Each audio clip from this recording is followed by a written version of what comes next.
Há 35 anos atrás, Julie Cutler saiu de uma festa no hotel em que ela trabalhava e nunca mais foi vista. 2 dias depois, seu carro foi encontrado debaixo d'água na praia mais icônica de Perth, na Austrália, mas nem sinal dela. O que aconteceu com Julie Cutler?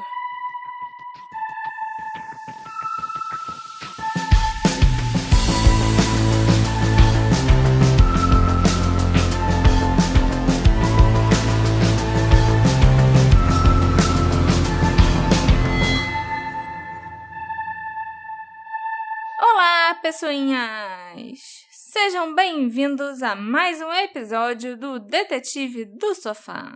Eu sou a Marcela, a host desse podcast, e hoje nós vamos falar de um dos casos de pessoa desaparecida mais famosos da Austrália, o da Julie Cutler.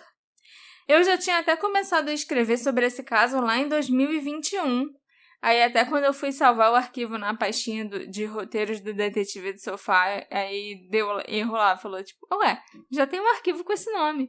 Aí eu, caraca, então eu já escrevi sobre a Julie Cutler? Okay. Saiu algum episódio da Julie Cutler?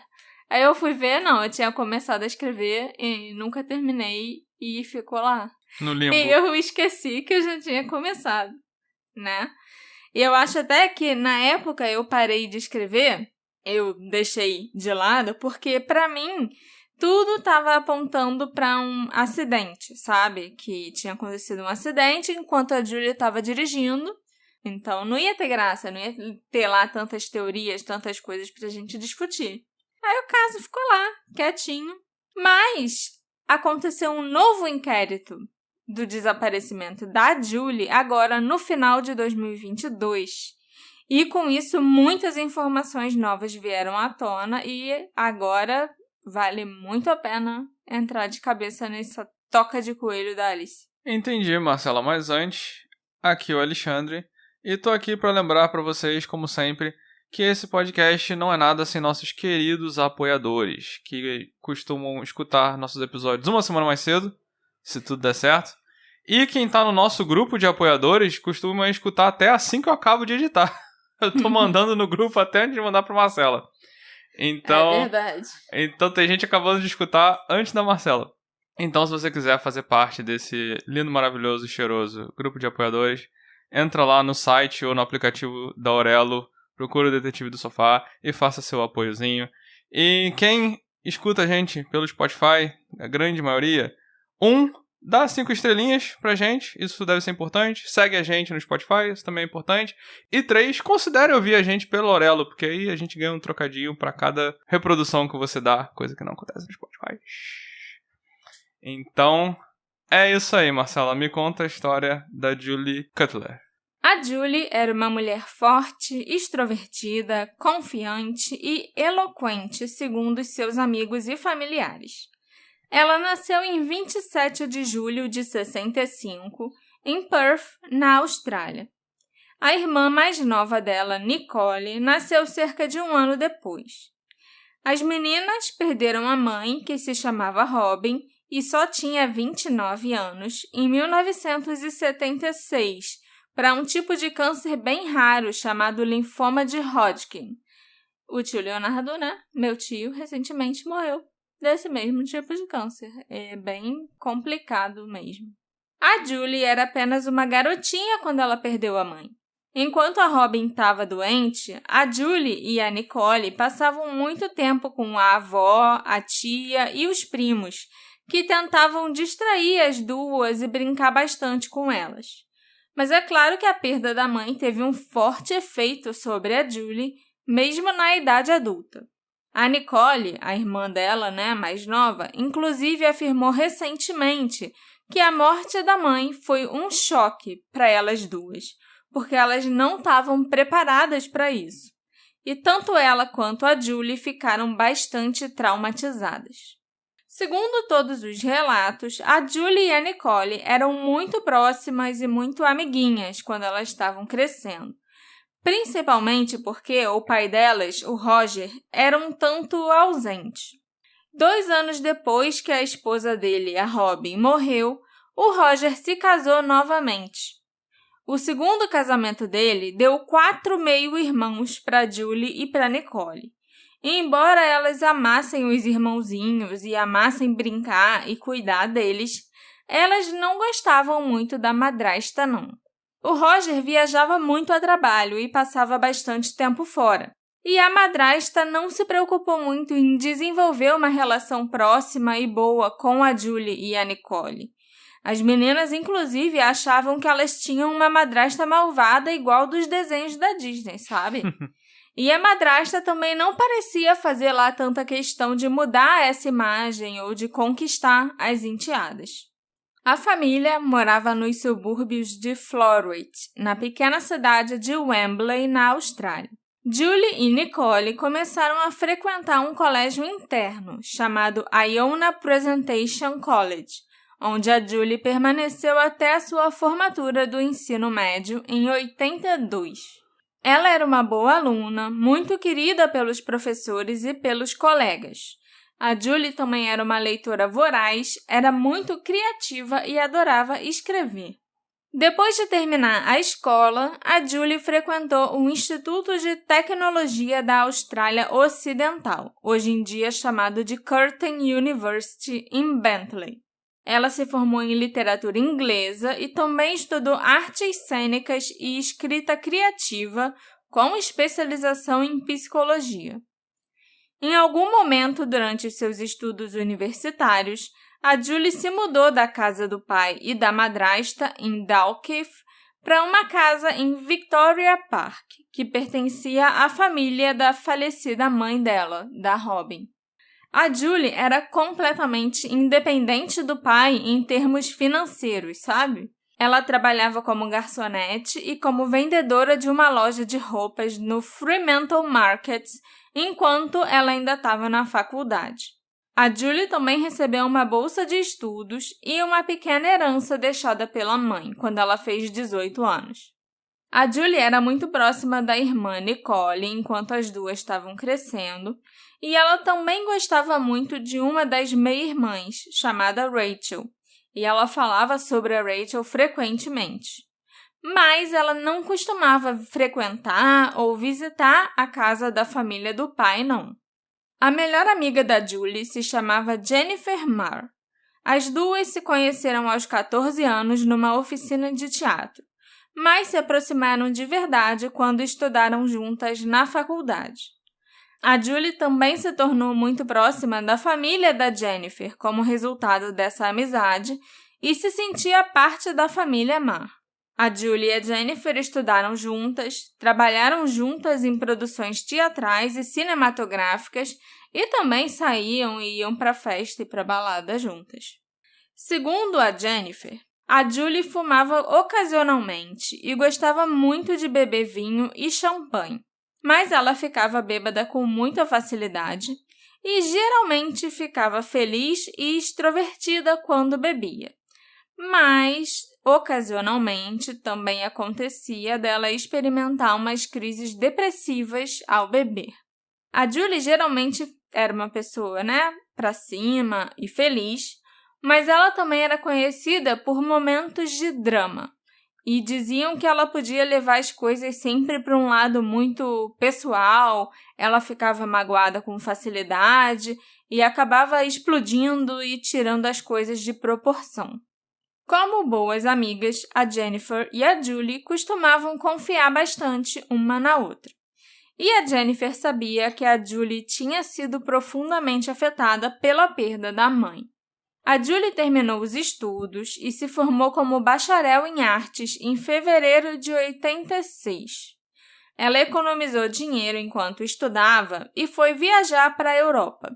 Ela foi para a Grécia, para a França e para o Reino Unido e manteve contato com a melhor amiga Jennifer por carta enquanto estava fora e contou, várias coisas. Contou que tinha encontrado alguns trabalhos como au pair para uma família, tinha viajado com essa família também para outros países. O que é au pair?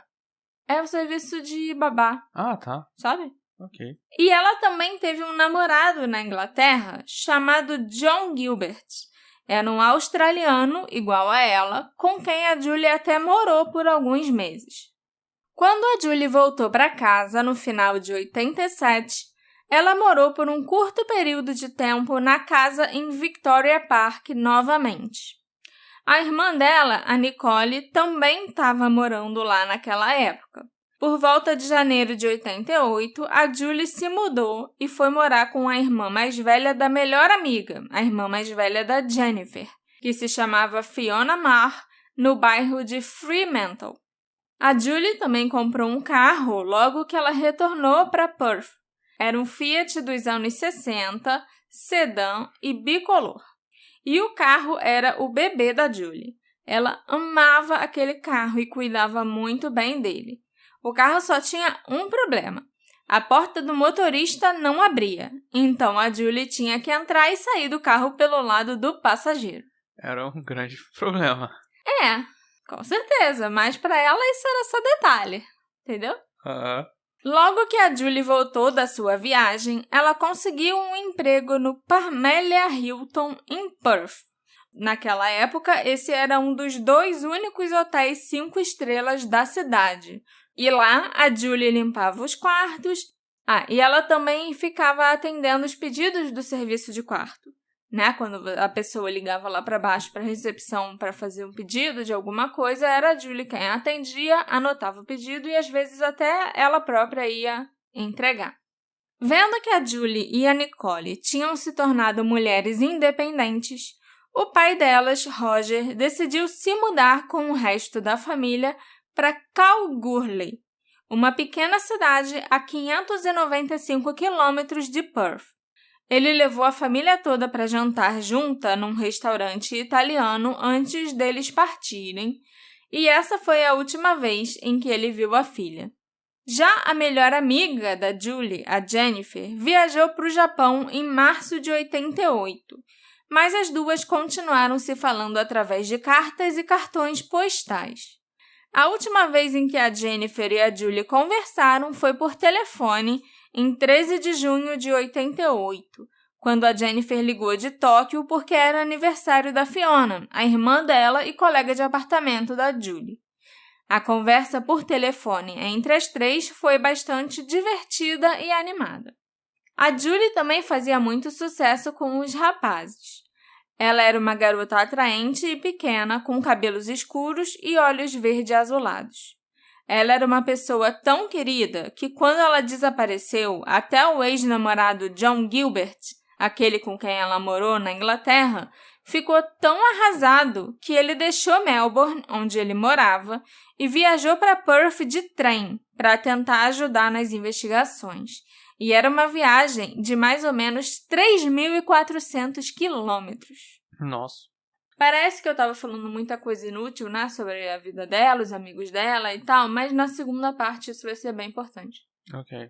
E agora, Alexandre, nós finalmente vamos discutir os eventos da noite de 19 de junho de 88 e as primeiras horas da manhã do dia 20, quando a Julie Cutler desapareceu.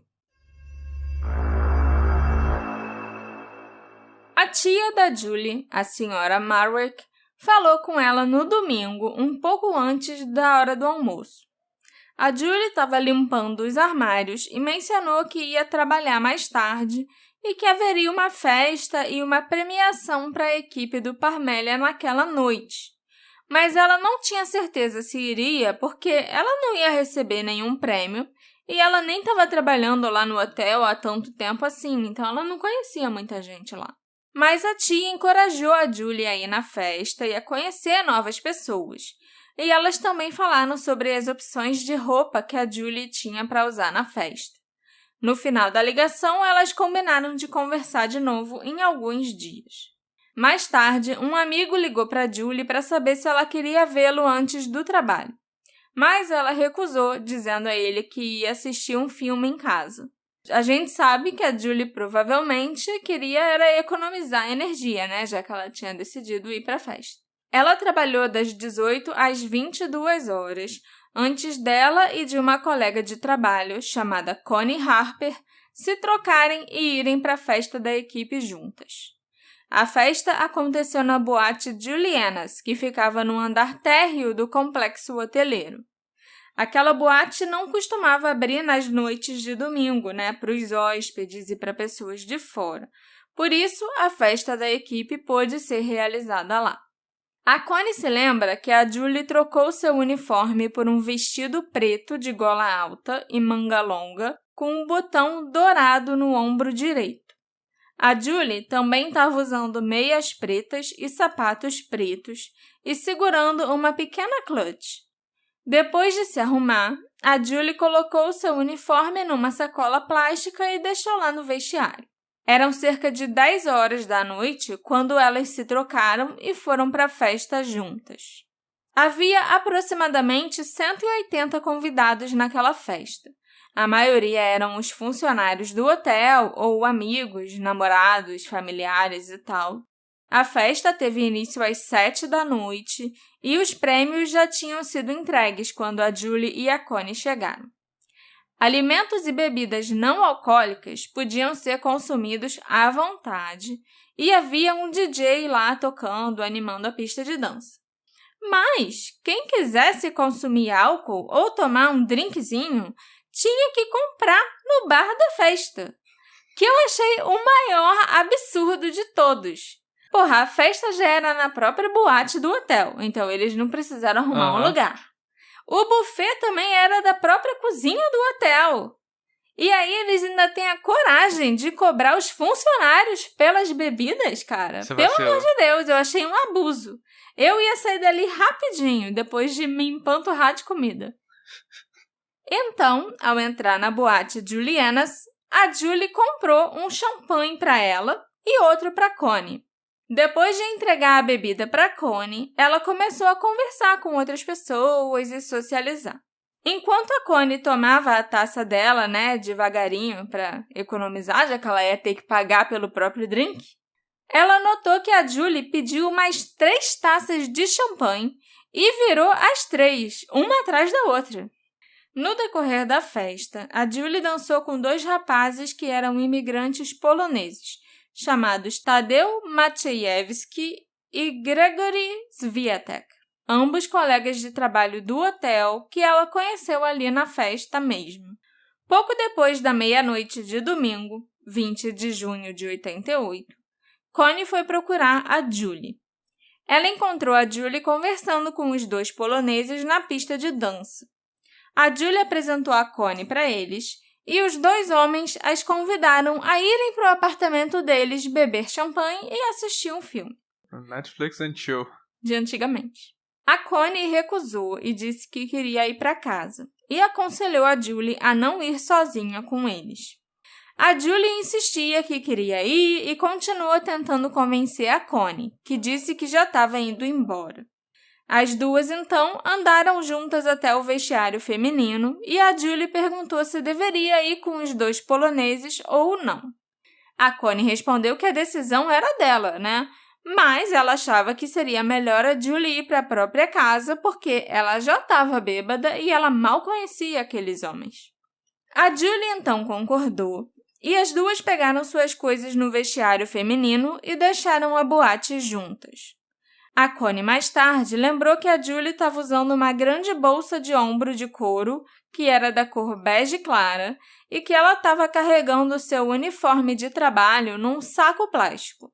Elas saíram do hotel pela entrada de funcionários, nos fundos, e caminharam até o estacionamento.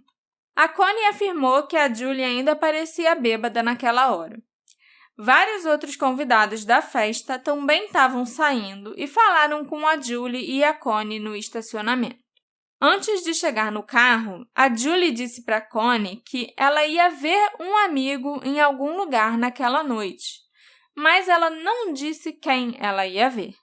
Quando a Connie perguntou quem era, a Julie disse que era um segredo. A Connie falou que era uma péssima ideia e que a Julie devia ir para casa. Mas a Julie não respondeu mais nada. O carro da Julie estava estacionado um pouco depois do carro da Connie. Então, elas se separaram e a Connie ouviu a Julie desejar boa noite a um homem e uma mulher, mas não viu quem eles eram. A Connie, então, entrou no próprio carro, saiu da vaga e, quando passou pelo carro da Julie, ela parou para desejar boa noite para a amiga. Nesse momento, a Julie estava parada ao lado da porta aberta do lado do passageiro, curvada para dentro do carro, como se ela estivesse mexendo em alguma coisa, e ela não respondeu o boa noite da Connie. A Connie, então, foi embora, enquanto a Julie ainda estava de pé no lado do passageiro de seu carro. Lembrando, que a porta do motorista não funcionava, então ela tinha que entrar mesmo pelo lado do passageiro. Mas outros funcionários do hotel alegaram terem visto a Julie na boate novamente entre 00:30 e 1h. A polícia concluiu que a Julie deve ter voltado para dentro da boate Juliana's. A festa terminou, era mais ou menos 1h, e a Julie foi uma das últimas 4 ou 5 pessoas a deixarem o local. As portas da boate foram fechadas depois que ela saiu. Um funcionário do Parmelia Hilton, chamado Geoffrey Pierce, tinha deixado a festa por volta de 00:30. Ele saiu do hotel e foi esperar do lado de fora do estacionamento por sua namorada, que ia buscá-lo. Mas a namorada do Geoffrey, que trabalhava num cassino local, estava bem atrasada. Tinha começado um temporal e o Geoffrey ficou embaixo de uma árvore para tentar se proteger. Gente, isso é sempre uma péssima ideia, tá? Por sinal. Se estiver caindo um temporal, não fique embaixo da árvore. De raio, né? Exatamente. O Geoffrey estava ali, tentando não se molhar muito, olhando os carros saindo do estacionamento, e ele viu a Julie sair de carro. Ela abaixou a janela e perguntou se ele estava bem. O Geoffrey disse que estava bem sim, só estava esperando pela namorada. Então, a Julie foi embora. Ela parou na saída do estacionamento, olhou para os dois lados e depois virou à esquerda e foi embora. Esse foi o último avistamento confirmado da Julie. Já era em torno de 1h, mais ou menos. Na manhã seguinte, a colega de apartamento da Julie, chamada Fiona, a irmã da Jennifer, notou que o carro da Julie não estava estacionado na garagem quando ela saiu para trabalhar. A Fiona também não tinha certeza se a Julie tinha voltado para casa durante a noite porque ela estava dormindo. Mas não havia nada que sugerisse que a Julie tinha passado em casa e saído de novo, por exemplo. A Fiona achou esquisito o fato da Julie e do carro dela não estarem em casa, mas foi trabalhar como de costume. Ao longo do dia, ela não pensou mais sobre isso. A Fiona só sentiu um frio na espinha quando ela voltou para casa à noite e a Julie ainda não estava lá. Ela começou a achar, então, que tinha alguma coisa errada. A Fiona ligou para a tia da Julie, a senhora Marwick, e perguntou se ela tinha visto ou falado com a sobrinha, porque a Julie não tinha voltado do trabalho na noite anterior. Ela também perguntou se a tia achava que ela deveria relatar o desaparecimento da Julie para a polícia. A senhora Marwick sugeriu que a Fiona ligasse primeiro para o Roger, o pai da Julie. Mas, como a Fiona não tinha o telefone dele, a tia da Julie se ofereceu para fazer a ligação. Naquela época, o Roger já estava morando em Kalgoorlie com a esposa e os filhos. Ele disse para a senhora Marwick no telefone que ele ligaria para a Fiona imediatamente, e foi o que ele fez. A Fiona perguntou se o Roger achava que ela deveria chamar a polícia e ele concordou. O Roger não achava que nada sério devia ter acontecido, mas ele queria ensinar uma lição para Julie. Ele achou que quando ela fosse encontrada ou voltasse para casa e visse que até a polícia estava atrás dela, nunca mais ela ia ficar sem dar notícias para ninguém. Foi só quando o carro da Julie foi encontrado que o Roger percebeu que tinha algo terrivelmente errado. Nessa noite, a tia da Julie também ligou para a própria mãe, a avó da Julie, em York, para se certificar de que a sobrinha não tinha ido até lá para fazer uma visita para a avó. Mas a avó também não tinha notícias da Julie. Essa tia e essa avó eram parentes da mãe? Parentes da mãe, tá. Sim. Ela se dava muito bem. Eram, assim, as pessoas, a família com quem ela era mais próxima, sabe? A materna. É. A Fiona foi ficando cada vez mais preocupada. Então, às 10 da manhã do dia 21 de junho de 88, o dia seguinte, terça-feira, ela foi até a delegacia e reportou a Julie como uma pessoa desaparecida. Como a Julie também não apareceu para trabalhar, para o turno dela de trabalho no hotel, aí os amigos e familiares dela, os outros familiares dela, também começaram a ficar preocupados e todo mundo começou a procurar pela Julie. Nas 48 horas seguintes, eles fizeram apelos para que a Julie ou qualquer pessoa que a tivesse visto se apresentasse, o tempo todo ligando para todos os amigos e conhecidos dela, na esperança de encontrarem alguma pista. Eles esperavam que fosse apenas uma travessura juvenil e que a Julie percebesse que as pessoas estavam procurando por ela e voltasse para casa. Ou talvez ela estivesse em algum hospital, em algum lugar, ferida, mais segura, e alguém ligaria e avisaria que ela estava lá, entendeu?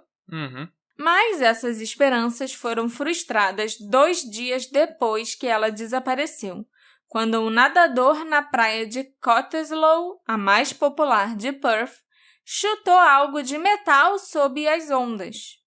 Era o carro da Julie, totalmente submerso a cerca de 50 metros da costa, de cabeça para baixo em um recife. John Meikle foi até a praia de Cottesloe para nadar na manhã de quarta-feira, 22 de junho de 88. Ele costumava nadar na água em frente ao estacionamento de barcos do Cottesloe Life Saving Club. Era um clube onde surfistas voluntários trabalhavam agindo como salva-vidas nas praias da Austrália. Não é nem só nessa praia de Cottesloe que tem um Life Saving Club, né? Acho que quase todas as praias da Austrália, pelo que eu entendi, possuem esses voluntários surfistas salva-vidas. Bacana. O John chegou na praia por volta das 10h30 da manhã e foi dar um passeio pela costa. Após a caminhada, ele retornou ao ponto onde ele sempre gostava de nadar. E ele entrou na água para nadar por volta das 11h45. Ele botou os óculos, de natação dele e estava lá nadando feliz e contente na praia e tal. De repente, o John notou um carro virado de cabeça para baixo e meio enterrado na areia. Ele olhou para as portas e elas pareciam estar emperradas por causa de toda aquela areia que estava, ali no carro. O carro meio que tinha atolado na areia do fundo do mar. O John, então, nadou de volta até ao clube de salva-vidas e abordou um deles, chamado Craig Fowler, na praia. O John contou ao Craig sobre o carro que ele tinha encontrado na água. O Craig, que tinha começado a trabalhar ali às 5 da manhã daquele dia, lembrou que quando ele estava patrulhando a praia naquela manhã, mais cedo, ele encontrou um assento de carro marrom batendo contra a parede do quebra-mar. O tempo naquele dia estava bom e relativamente calmo, mas nos dias anteriores tinha ventado bastante e tinha acontecido uma tempestade. A água estava batendo contra a parede do quebra-mar sem parar. Um colega de trabalho do Craig, outro salva-vidas chamado Stephen Graybook, também lembrou que ele havia encontrado um par de sapatos pretos de salto alto femininos, uma pequena clutch rosa. É uma bolsa. Tem gente que não sabe o que é clutch. É aquela bolsinha de festa que não cabe nada, que as mulheres costumam levar para os eventos por aí, mas que não cabe nem um celular, cabe o batom e olha lá. Alguns papéis e uma bateria de carro na manhã da segunda-feira. Mas, como o clima estava muito tempestuoso, não era incomum que coisas aleatórias aparecessem na praia, tendo sido carregadas pelo mar. O Stephen e o Craig tinham levado aqueles itens que eles haviam encontrado para o depósito de lixo temporário do clube. E mais tarde, eles ajudaram a polícia a recuperar esse banco de carro, a bolsa, o sapato, a bateria e os papéis nesse depósito. O John, o nadador, que encontrou o carro na água, levou o Craig e o Stephen até o local onde o carro estava localizado. Os homens notaram que a água estava muito suja naquele local por causa da tempestade e também por causa do óleo do motor que tinha vazado. então eles não conseguiam ter muita visibilidade lá embaixo d'água. Mas era bem óbvio que o carro estava totalmente submerso no oceano, numa cavidade natural entre dois recifes. O Craig conseguiu tirar a placa traseira do veículo e a levou para a costa, para que ele pudesse fornecer as informações para a polícia. Um dos salva-vidas do clube telefonou para a polícia e contou que havia sido encontrado. A polícia pediu que eles amarrassem uma boia no carro, e então o Craig nadou de volta até lá e amarrou a boia para que a localização do carro pudesse ser vista da costa. Por volta de 12h40, os detetives chegaram na praia de Cottesloe. O sargento Christopher Ruck estava trabalhando na Water Police, que é tipo a guarda costeira, só que com um nome mais idiota, né? Polícia da água ou polícia aquática. Ele trabalhava como mergulhador da polícia em 88 e foi o primeiro a entrar na água para verificar a descoberta dos salva-vidas. Outro policial, chamado Wayne Petit, se juntou ao Christopher. Os dois se lembram de terem visto que o carro estava de cabeça para baixo e que o teto já havia colapsado. Inicialmente, o caminhão de reboque da polícia foi trazido, mas ele ficou atolado. Então, providências foram feitas para trazer um caminhão maior com tração nas 4 rodas, e esse sim pôde ser usado para rebocar o carro de dentro da água. O sargento Christopher prendeu um cabo de reboque ao carro e ele foi puxado para a água rasa pelo motorista do caminhão de reboque. Uma vez que o carro estava ali no rasinho, o estepe do carro, que ficava no porta-malas, apareceu flutuando até a superfície. Depois, o reboque continuou puxando até o carro chegar na areia. Uma vez na praia, o carro foi examinado e identificado como um Fiat 124 sedã da cor marrom claro e branco, Ele era bicolor. Havia danos significativos nos painéis da carroceria e o capô e o teto foram rasgados do chassi. Dentro da cabine faltavam o banco traseiro e os tapetes. As chaves do carro, no entanto, estavam na ignição e presa a elas estava a chave da casa da Julie. Outro reboque foi chamado para levar o carro da Julie até o complexo policial de Maylands para que os testes forenses fossem feitos. Foi observado em um relatório posterior que o veículo danificado foi encontrado desocupado e desprovido de bens pessoais. As investigações revelaram que a Julie era a proprietária do veículo e que ela havia sido relatada como uma pessoa desaparecida há alguns dias. Devido às circunstâncias incomuns da descoberta do carro e o desaparecimento da proprietária, os policiais da Brigada de Crimes Graves foram acionados para auxiliar nas investigações. A polícia realizou buscas terrestres, aéreas e marítimas por vários dias após a descoberta do carro da Julie, procurando por qualquer sinal dela. Mergulhadores da polícia vasculharam o fundo do oceano até onde puderam, mas nada foi encontrado. Já a polícia aquática usou barcos para vasculharem uma área de até 2,5 km de distância da costa.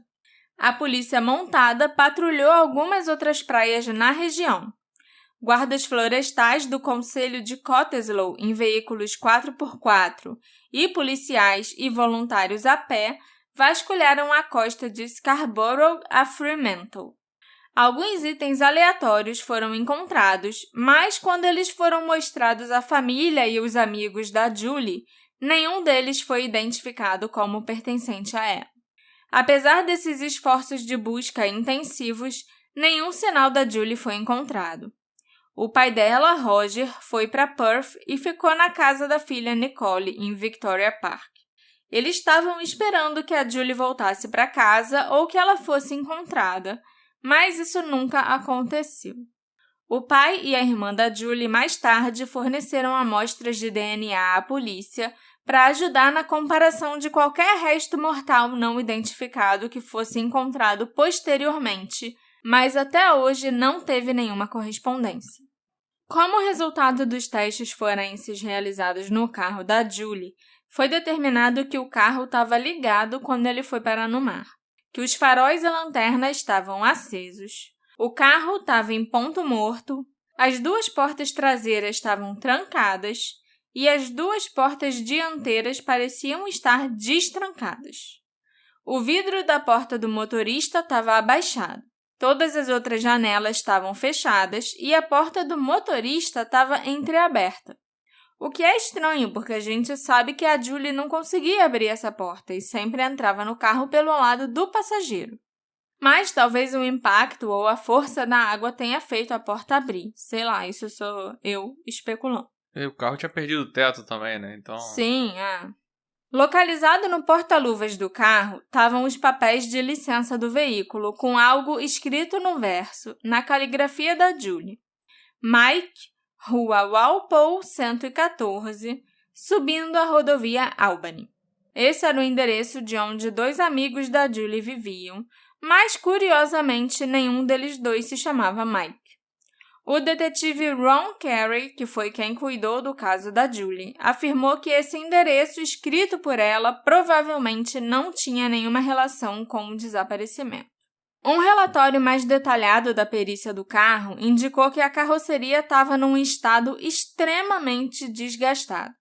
O dano foi consistente com o carro sendo atingido pelas ondas por um longo período de tempo, no caso, algumas horas, que os oceanógrafos determinam como um longo período. Todos os vidros das janelas e para-brisas dianteiros e traseiros foram quebrados, com exceção da janela de vidro da porta do motorista, a janela que estava aberta, então ela sofreu menos pressão. A tampa do porta-malas estava trancada quando o carro caiu na água, mas ela se soltou e caiu quando o carro estava sendo rebocado. O estepe e o macaco estavam no porta-malas. O estepe até, flutuou quando o carro estava saindo de dentro d'água. O banco do motorista estava ajustado o máximo para frente possível. A pessoa devia ser baixinha, queria chegar mais perto dos pedais. O assento também estava forrado com uma capa. E nessa capa, alguns fios de cabelo puderam ser recuperados. O cinzeiro do carro continha 3 fósforos queimados e algumas bitucas de cigarro. No porta-luvas, havia 2 taças de champanhe de vidro transparente, embrulhadas num pano de prato listrado de verde e branco, junto com um cartão de banco, com o documento do carro e até a carteira de habilitação da Julie. Além dos cabelos no assento do carro, nenhuma evidência física como roupa, bolsa, sapato, tecido humano ou sangue foi localizada no veículo. As taças de champanhe e o pano de prato foram reconhecidos por um dos gerentes do hotel onde a Julie trabalhava. E aquelas taças, inclusive, tinham sido usadas na festa dos funcionários, na noite em que ela desapareceu. O detetive Ron afirmou que a polícia acredita com alguma certeza que o carro da Julie entrou no oceano na noite em que ela desapareceu. Ele também disse que a perícia comprovou que os danos ao carro dela foram causados pelo carro balançando para frente e para trás, de cabeça para baixo, no mar agitado por alguns dias, fazendo com que fosse praticamente esmagado. Os detetives que investigam o caso também acreditam com certo grau de certeza que o carro dela entrou na água na estrada lateral da praia, ao lado do edifício histórico de Cottesloe. A noite em que ela desapareceu foi uma noite de muita tempestade e a maré estava muito alta, com as ondas e o oceano batendo no muro de contenção de calcário, o que teria permitido que o carro fosse arrastado para o fundo do oceano. A maré estava tão alta que a praia tinha simplesmente sumido. Você não via mais a areia, entendeu? Você só via da estrada, você só via mar. Algum tempo depois que a perícia tinha terminado e que a polícia já tinha conseguido determinar como o carro foi parar na água e tal, o pai da Julie, o Roger, recebeu uma ligação de uma mulher que afirmava ser uma das policiais trabalhando no caso. Essa mulher perguntou ao Roger se um bloco de concreto havia sido encontrado no carro por algum mergulhador da polícia. O Roger ficou perplexo com essa pergunta, porque ele nunca tinha ouvido falar de nenhum bloco de concreto antes, e ele também achou improvável que fosse verdade. já que o carro estava de cabeça para baixo e sem o teto.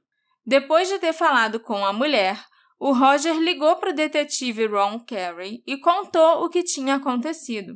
O detetive garantiu ao pai da Julie que não havia nenhum bloco de concreto no carro e ele também não fazia ideia de quem poderia ser a mulher que ligou para o Roger. Com certeza, não era nenhuma das policiais ali do departamento dele. Em 23 de junho de 88, por volta das 4h10 da tarde, os detetives falaram com os 2 homens que foram vistos conversando com a Julie na pista de dança da festa na boate Julian's e que a convidaram para ir para o apartamento deles, chamados Tadeusz Maciejewski e Gregory Swiatek.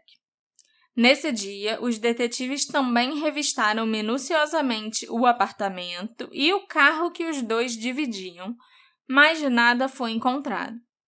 Ambos os homens foram interrogados e prontamente forneceram a informação de que eles haviam sim conversado com a Julie e a Connie por volta de meia-noite até 00h15 na festa.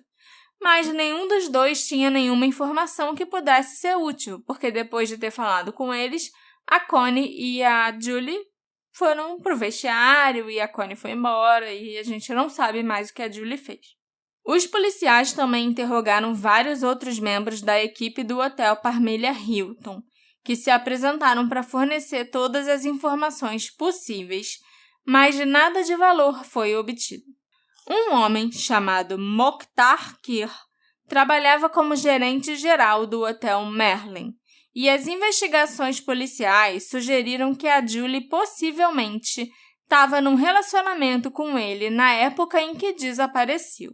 O Mokhtar foi interrogado pela polícia em 24 de junho de 88, e ele disse que conheceu a Julie 2 semanas antes do seu desaparecimento na boate do Hotel Merlin.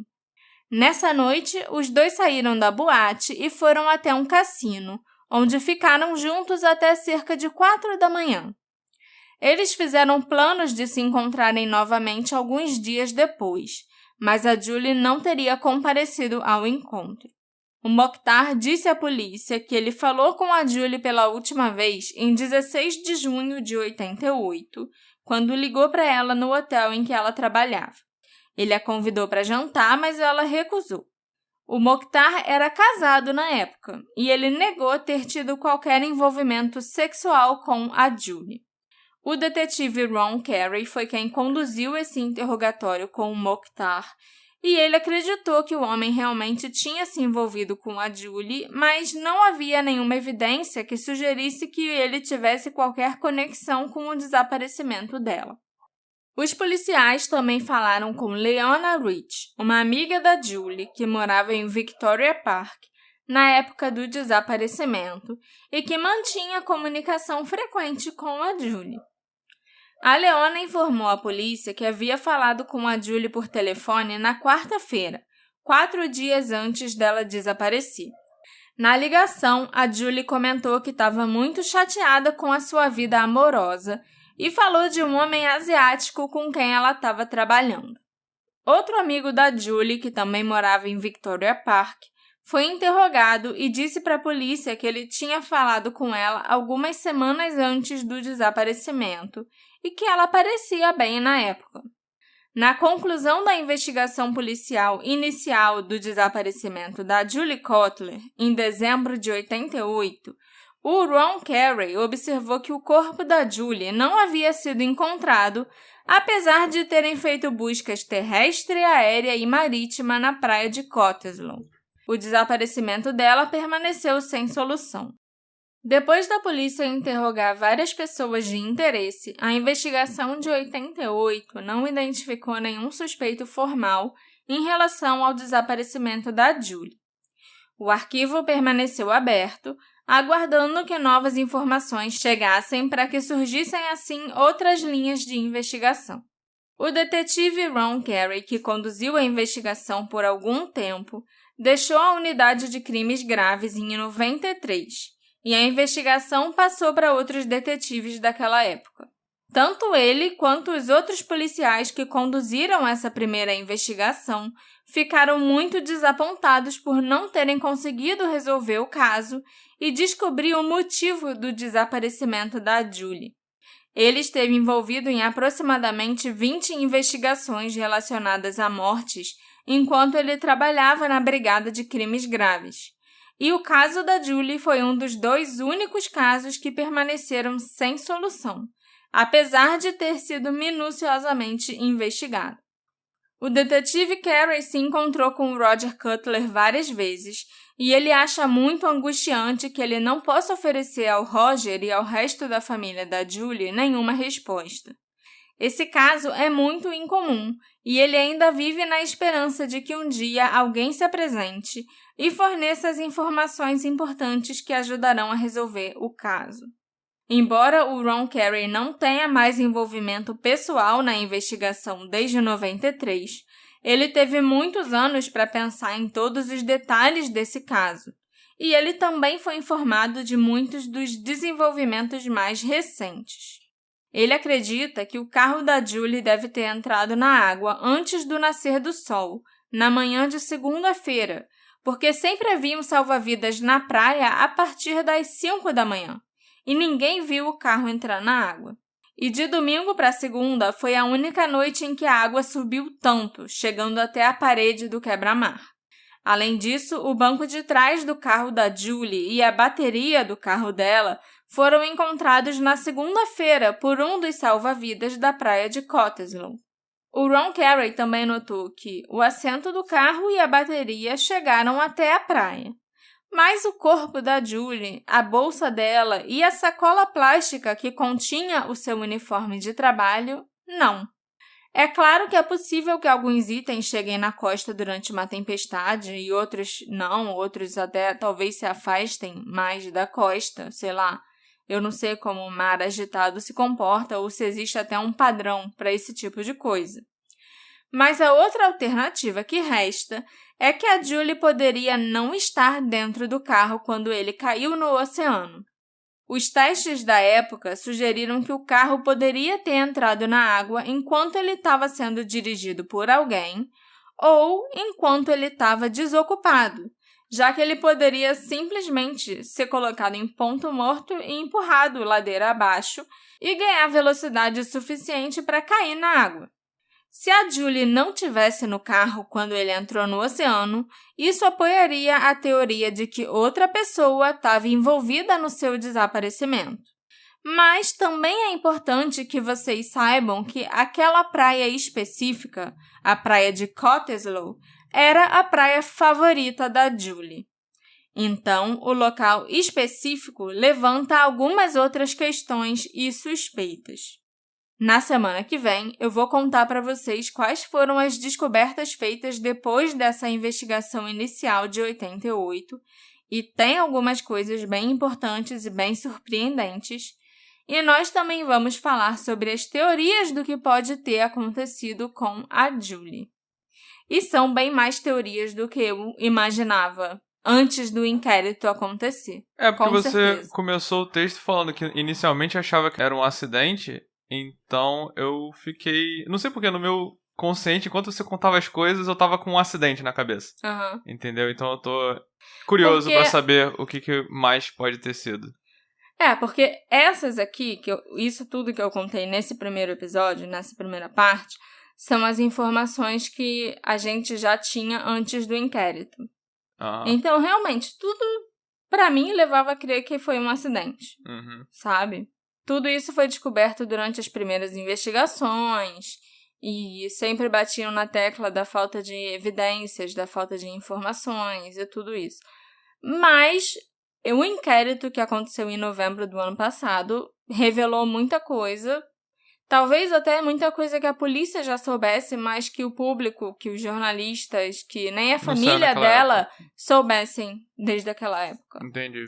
Então, isso abriu um leque de possibilidades muito grande. E é sobre isso que a gente vai falar na parte 2.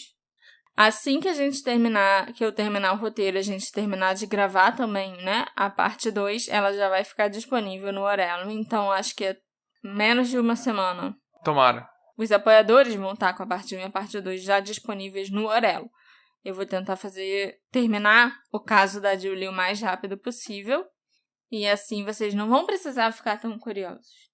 Mas se você não é ainda apoiador do Detetive do Sofá no Orelo, então você vai ficar muito curioso e vai ter que esperar até a próxima semana para saber o que aconteceu com a Julie. Eu certamente estou. A gente se encontra no término dessa investigação. Na parte 2. Tchau, tchau. Tchau, tchau.